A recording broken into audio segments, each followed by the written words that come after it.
Introduce it again. Author of 21st Century Superhuman. This is our 21st Century Superhuman live show, News and Views, where we're going to look at what's going on in these times of great change. And I've had friends contact me and say, "What happened to you? You haven't been on in a while." And yes, I went very internal and I was looking at a lot of things, considering a lot of things, as I'm sure many of the rest of you have been as well. We really are seeing so much change going on around us and challenging things, things that are taking us into new territory of thought and making us look at how we want to live our lives. I um, I I actually had somebody ask me the other day, "I'm really interested in your books. I want to know more what they're about." So just to say, these books were a major download.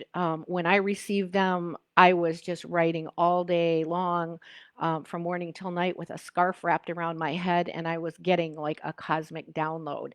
Somebody said the other day when I was traveling that they're kind of like reading A Course in Miracles or something like that. But they are, when you immerse yourself in them, it's really a life changing experience.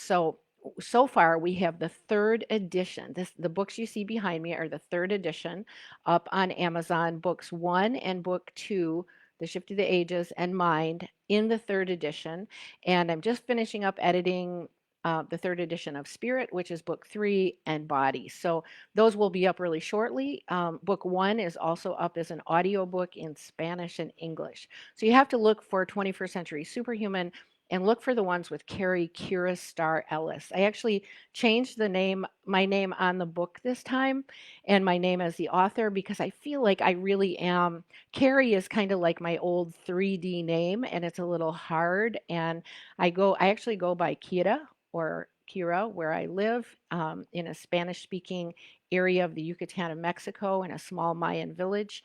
And because it's easier for people to say, and it's also kind of a gentler, softer expression of who I am. So if you've ever thought about changing your name, in some cultures, people change their name when something a big event happens in their life. And there is a I've gone through some really big changes into expanding into who I truly am in walking the path in this life. And so Kira feels much more like me than Cary. So I go by both these days. But if you look me up, look the books up as 21st Century Superhuman by Cary Kirastar Ellis, you will find them on Amazon. Um, and we have many really, really cool, amazing things coming soon. I'm going to get into those in a little bit.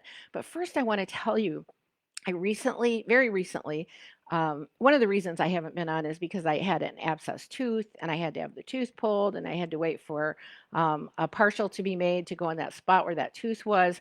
It was kind of a long journey. And it happened around the same time that tons of censoring was happening on Facebook and the other social media platforms, really Twitter, Instagram. And interestingly enough, I it a lot of what happened really put me into shock. And in September, Facebook completely changed its format. And I believe that that was done in order to create, in many people that had been depending on it as a communication mechanism for the last several years, 7 or 8 years, I think. I'm not sure exactly how long. Um, but people who have been depending on it as this beautiful communication mechanism, suddenly the rug was pulled out from under them. The way that Facebook had been formatted was changed so much that it became difficult to use, more difficult to communicate, more difficult to find things. And I believe that this was an effort to create cognitive dissonance, and which means cognitive dissonance just means that we have a hard time finding our center. Something has changed so much that we're struggling to find our center. And this is a way we've been connected with people around the world. So, interestingly enough, I went to visit my mom, who is 93 and 93 years young, in Florida for 10 days in the last few weeks. And First of all, it was just amazing to me to go from a little Mayan village into the streets of Florida and the highways where there's so much traffic, and you can feel this pressure of the electromagnetics, the whether it's 5G or the Wi-Fi, and possibly some harp frequencies. So there are frequencies going on that keep people a little disturbed, a little off balance, a little feeling pressure. And I can really feel that going there from a place where we don't have that, where we have just calm and quiet. So if you've been considering simplifying your life, maybe going somewhere where you can live a little more peacefully, I encourage you, keep exploring that option because it has some really amazingly great benefits. It is much easier for me to broadcast to the world from a really peaceful place. And I am more centered on the inside. I feel better. I'm more at peace myself, and I can live in. It's why I believe the yogis went to the cave, right? Because they could get centered and they knew that their thoughts and their emotions were affecting the entire creation. So, are you living in a place where you are at peace, where you are calm, where you are clear? Or are you living in a place where you're constantly feeling pressure? And it may not be a place, it may be a situation. So, we really need to evaluate our lives and say, am I where I can be giving my best to my chosen path, to my passion, to my dreams, to bringing my visions and dreams into being? So that was the first thing when I went to Florida, just this feeling of this intensity of energy and thinking, I'm really glad that I don't live here anymore. And I've lived all over the United States, but I actually spent 14 years, 17 years out in Colorado in the mountains where I was in a really peaceful environment. And throughout my life, I've kind of sought out peaceful environments. And I've gone into cities. We used to put Tony Robbins on stage in Detroit at Cobo Hall, which doesn't exist anymore, but we did firewalks at Cobo Hall. So I've gone into big cities and done events as well. And but it's always a relief to go out to a simpler place, to the countryside, to a quieter place where I can find my center and be more whole in how I am giving my energy to this life. So then the next thing was I got to my mom's, and what was interesting, my mom has a TV in every room, and she's usually has all of them on. And a lot of times she watches things like Amy Goodman, which is really good positive news, or BBC or the Discovery Channel, but a lot of times she has the regular news on as well. So when I walked in and we started talking about it, one of the first things I said to her is, did you know that after World War II, the Nazis infiltrated or joined with the CIA and began to implement through Operation Mockingbird a plan to keep the people managed, and they set up methods to do this through all of our big media channels. All of our big media channels basically have been being run by a CIA Nazi indoctrinated program to keep everyone on the same keep everyone thinking that the same story is true. And Hollywood the same way. Many of our really powerful Hollywood stories have come out of information that's been fed to them by the CIA. Wow. I mean, a lot of us don't even know this. And realizing that what is on the regular TV is a program and it is designed to program us.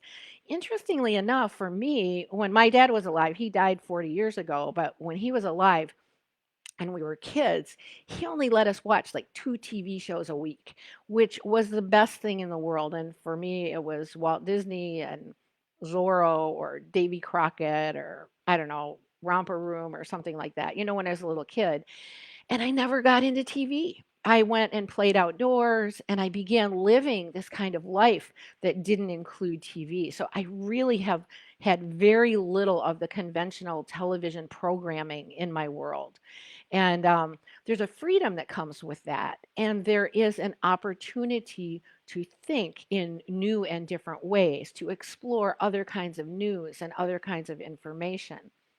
So, interestingly enough, my mom, the whole time I was there, she never turned the TV on.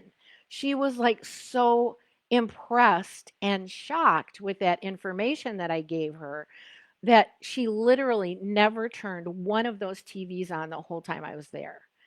And I thought that was pretty amazing. I actually noticed the difference. She didn't really say anything else. She just didn't turn them on. And we need to begin weaning ourselves from this belief that what is coming out in the conventional news is the truth. So then what else has been going on is censoring. There's been just tons of censoring going on the big social media platforms. People getting their accounts wiped out, their YouTube channels wiped out, their Facebook accounts, their Instagram accounts, their Twitter accounts. So this same contingency that runs the conventional news media, believe it or not, Instagram and Facebook and WhatsApp are all owned by the same organization. And there's come out the information lately that Mark Zuckerberg is actually part of the Rockefeller family, and this is part of the Illuminati organization that basically runs the earth. How sad. Man, I really liked Facebook and the old Facebook. The new Facebook, I'm only using it to just make contact and just transmit information, but I'm utterly disappointed in it. But what's really exciting is in 1999, I had an illness that almost took me off the planet, which I believe was a biowarfare created illness designed to access my gene type. And as I was recovering from that, I was driving across country, and what came to me was a social media platform called Virtual Earth Village. Actually, just getting ready. I know I've been talking about it for a long time, but it's much work behind the scenes. But we're getting ready to launch classes there as well. And we want you to join us. The classes are about how to live as a 21st century superhuman.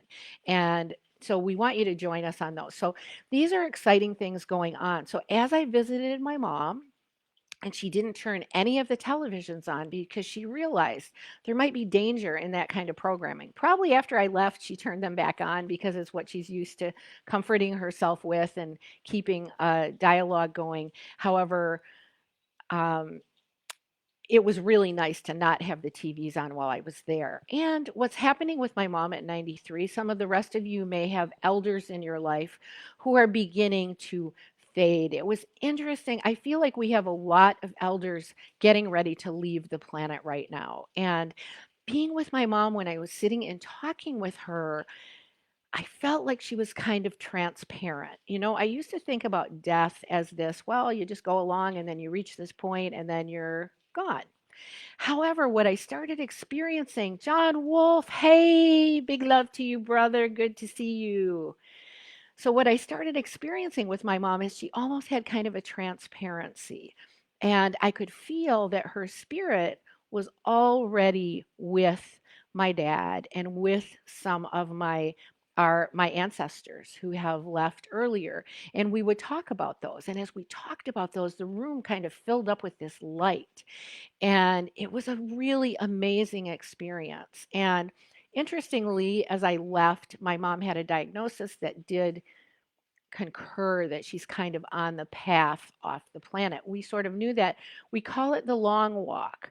But if we can kind of become conscious of this process and love those who are with us, let them know we love them, give them hugs, give them kisses, tell them that they've been meaningful in our lives, and to be aware that because the energies of the earth are amplifying right now, more light is coming in. We talk about this in the books, 21st Century Superhuman. This is the predictions of the ancients, such as the Mayans. More light is coming into the planet, and we, through quantum physics, are understanding that our thoughts create this reality. So it's kind of accelerating what's going on here. Many ancient prophecies, the Hopi prophecies, are being fulfilled right now. And there are many messages telling us that we have brothers and sisters from other dimensions, possibly other planets, possibly inner Earth. Many people teaching about these things, that some of us have star children, that there are star children coming into the planet. So we're going to be talking about all these things at 21st Century Superhuman. We want you to join us as we go through this developmental process. So being with my mom was just such a delightful, loving experience and opportunity. And to know that it's possible it might be the last time I see her, but to be there with her consciously knowing that possibility. So I just want to know how all of you are doing as you listen to this video. I know you want to all hear it live, but you'll have it show up later. And when you listen later and hear it, please write me a message underneath the video. Know that, tell me how you're doing in these times of great change. I know we've got this great election going on, powerful things going on with the election. I'm not going to go off into that. I did vote while I was in the States, which was really exciting. I went with a very dear friend, my friend Teddy, who's contributor to the book, and we felt like we were putting light into the grid. So always feel like you're putting your light out when you do things, and that you're lifting the energies of what's going on. I know there's been a lot of back and forth of people saying positive and negative things. And I just want to remind us that our thoughts are things, to breathe, smile, and love, and to be kind to one another. Just being on social media doesn't really give us the opportunity to spew out unkindnesses. Let's always be conscious of how we're putting our energy out into the world, that this is how we create positive change. And just know that who we are, what we say, and what we do really matters, that it matters in every second. And as we are aware and we operate in love and we let go of old data that contains anger or hurt or hatred, as we let go of those things, even if it comes from our generations and it's bouncing around in us, it's time when we see those things come up to breathe, smile, and let them go, and to center in the truth of our being, center in our passion, center in our joy, center in how we can change the earth. So I have this great cup of healthy coffee here, which has had alkaline salts added to it in order to make it a healthy drink. It has seed milk in it, milk made from sunflower seeds, sesame seeds, and pumpkin seeds. So we'll be talking about these kind of things in our 21st Century Superhuman classes.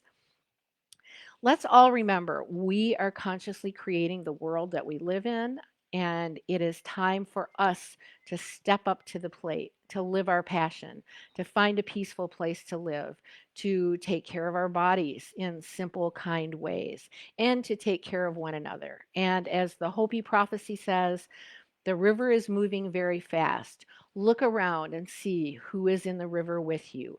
Don't hold on to the shore, but go with the river, and know that new communities are being formed, new ways of being and doing on planet Earth. And let's envision things like the Venus Project, things like food forests, healthy villages, Nasara Gisara, everyone having enough. There being funds flowing through a quantum financial system that gives everyone a basic income, that gives everyone all that they need. Let's know that this can happen in ways beyond what we can even imagine. And let's hold the space for this happening, for a healthy, beautiful earth emerging, a new earth, for the children of the future. For some of you have children, grandchildren, to know that these children and their children will have a beautiful earth to live on. We are now the elders. We are the creators of these things. So learn the 21st century superhuman lessons of living, walking your talk, living from the heart, living from the blending of mind and heart to express higher dimensional frequencies and a healthy, happy path for all on planet Earth. Okay, we love you all. You can find us at our 21st Century Superhuman YouTube channel. This video will also go up on that YouTube channel. It will be on Facebook. I will also post it on Instagram, my Instagram account. So you can look for Cary Kirastar Ellis, or 21st Century Superhuman. You should find me some of those places. On the other social media platforms, I've gone to Gab, I've gone to Parler, I've gone to several others, but I'm not doing much on them, and I find most of them pretty underwhelming. So it's one of the reasons we're coming back to put our energy into establishing Virtual Earth Village as a new social media platform. So keep posted to what we're doing. We have exciting things going on, and we look forward to you being part of our community and us walking together into the new earth. Okay, much love to all. Ciao, many blessings.